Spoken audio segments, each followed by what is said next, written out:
สวัส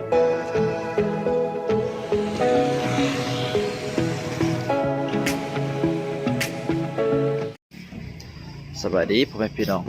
ทุกคนนะอยู่กับซองเพชรบ่าวอุดมใสคือเก่าวันนี้เพชรมาอยู่บ่อแก้วนะในมาเวียกวันที่26แล้วก็วันที่27จะเดินทางต่อไปไปลงน้ำท่าต่อไปนอนหัน2 คืนแล้วก็มื้อนี้ตื่นเช้าเฮ็ดเวียกแล้วก็โอ้ยไปเพลียนิดนึงบ่ได้นอน ทางรถตู้จากอุดมไซมาบ่อแก้วกับประมาณ7 ชั่วโมงกว่าบ่ได้นอนนี่ก็ทีมงานนะเรายังอยู่ในตอนนี้ก็สิซอกปันเศร้านะเอาแต่เว้นนี่ก็ได้นะครับเอาได้ยินเขาว่าเขาเปียกกันบ่อแก้วนี่แซ่บเลยในหัวหน้าเพิ่นสิพาไปแต่เพิ่นกับผู้ทางคือกันจักผู้ใดสิพาไปบ่ฮู้ล่ะเดี๋ยวส่องนะว่าอาหารใดที่มันแซ่บนะไปเจอกันกำลังขี่รถสอบกินข้าวเปียกนะว่าอาหารใดแซ่บ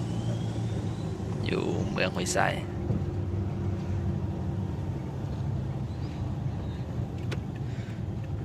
อาหารใดนะหานั้นเคยมากินเพื่อนนึงแล้วอันนี้นะ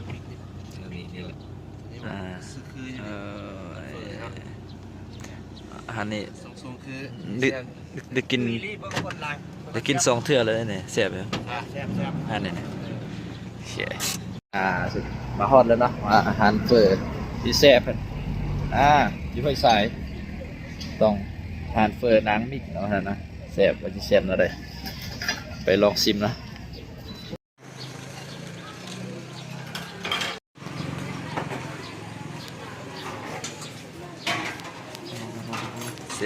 เส้นเพิ่นกระชินุ่มดีนะ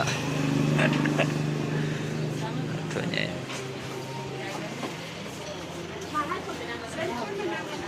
เบิ่งแค่คนนะโอ้บ่แซ่บบ่ให้ว่าแล้วคนบักหลาย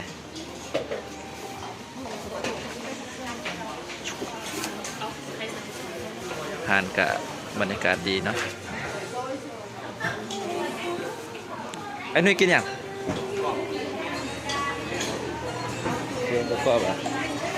เอาอันข้าวเปียกก็ได้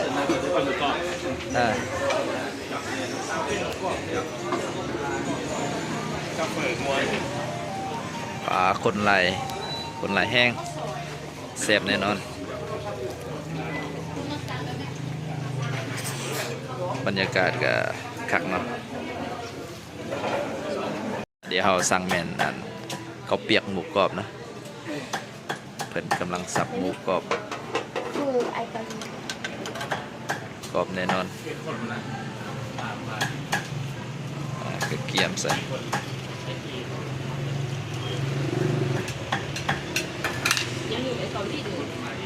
โอเคเดี๋ยวนั่งทากินเลยนะบรรยากาศในห้างไปบ่อแก้วแม้แต่คนอุดมไซมีคนเวียงคนหนึ่งโอ้บรรยากาศคักคนก็มาลายเติมนะมาแล้วโอ้เกฮอนเกนาวปลาซีเสื้อกับซีถ้วยนี่คือกันเลยเบ้เลยเด้โอ้ตาแสบอยู่แม่กา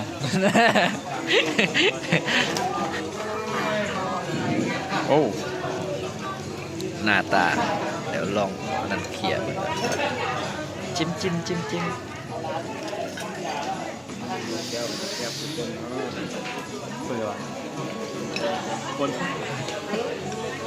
โอ้เส้นคือชิ้นนุ่มคักนะเส้นนะเป็นใส่ลูกซีนแล้วก็หมูกรอบนะ ตัดแบบ เสี แย ยง งลง ก็อาการเสร็จก็เปียก ลูกสาวพลอยเดือดสายเลยเนาะบอกตรงนี้ เดี๋ยวหัวหน้าเปิ้นปรุงนะ อันดิสโทริซึมโบนานอ่ะ อ๋อ ตามมันแบบดู แซ่บอยู่ขนาดบ่ปรุงเลยเนี่ย ตามผลงานมันตั้งแต่ เดี๋ยวสิขอปรุงไป เก่า โอ้ถั่วงอกก็ผักกระหลายเนาะเดี๋ยวลง กินพวกนี้มันมีอันต้อง ลงเลยนี่ผักกับนะผักกับเป็นสปรุง เจียวจีนผักกับผักกระหลายเนาะโอ้แบบผักกาดสดดีขนาดน่าจะหาก็ลงส่วนมาเนี่ย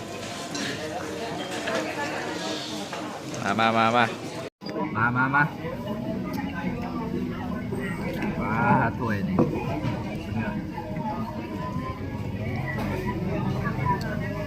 บีบมะนาวเลย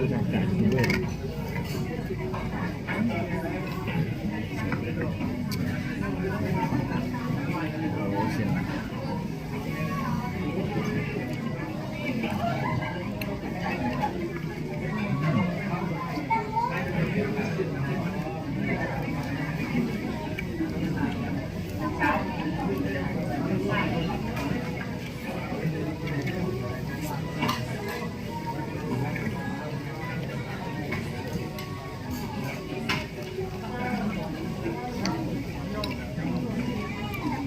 เดี๋ยวกินอะไร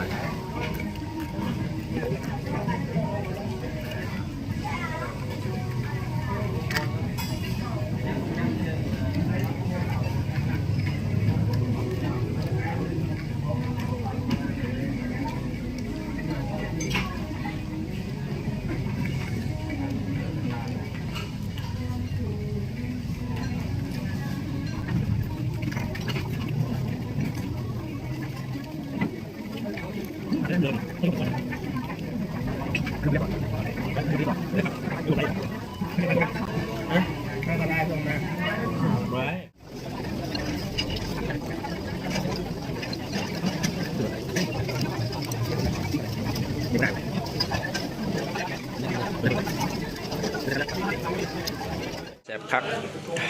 บ่เรือเลยย่างพักนะผักหลายพดเดี๋ยวหัวหน้าเพิ่นว่าโอ้ยสุดยอดหลายผักเพิ่นให้บ่แม่นอันนั้นเพิ่นให้เป็นกระตาว่าซั่นหลายพดหลายแล้วก็แซ่บหลายอีหลีเนาะห่านมันยังนางมิกเนาะอยู่ห้วยทรายแกบอกแก้วแซ่บเดี๋ยวเขาจะต้องเดินทางไปหลวงน้ำทาแล้วก็ไปซอกกินข้าวซอยเอกว่าได้ยินเขาว่าอยู่หลวงน้ำทาข้าวซอยแซ่บว่าซั่นเดี๋ยวเขาจะมาลองซิมกันเบิ่งนะจักหน่อยแล้วก็ออกเดินทางจากกินข้าวเปียกแล้วก็ตามด้วย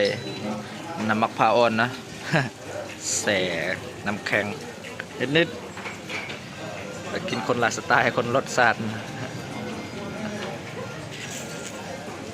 หัวหน้าเพิ่นบ่กินหยังกินแต่น้ำดื่มอะไรเป๊ปซี่โอ้เขาเจ้าลืม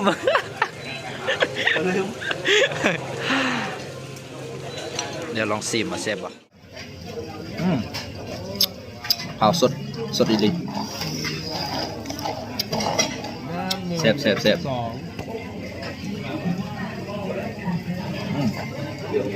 ต้องไปซอกห่านแล้วล่ะเดี๋ยวจะมาถ่ายห่านน้ำมะพร้าวให้เบิ่งนะแซ่บหลายนี่เนาะไปห่านเฟิร์นเนี่ยน้ำมะพร้าวมันอยู่นี่ป่ะน้ำมะพร้าวมันอยู่นี่ป่ะโอ้ยแซ่บซื้อยังก่อนอาหารยังก่อน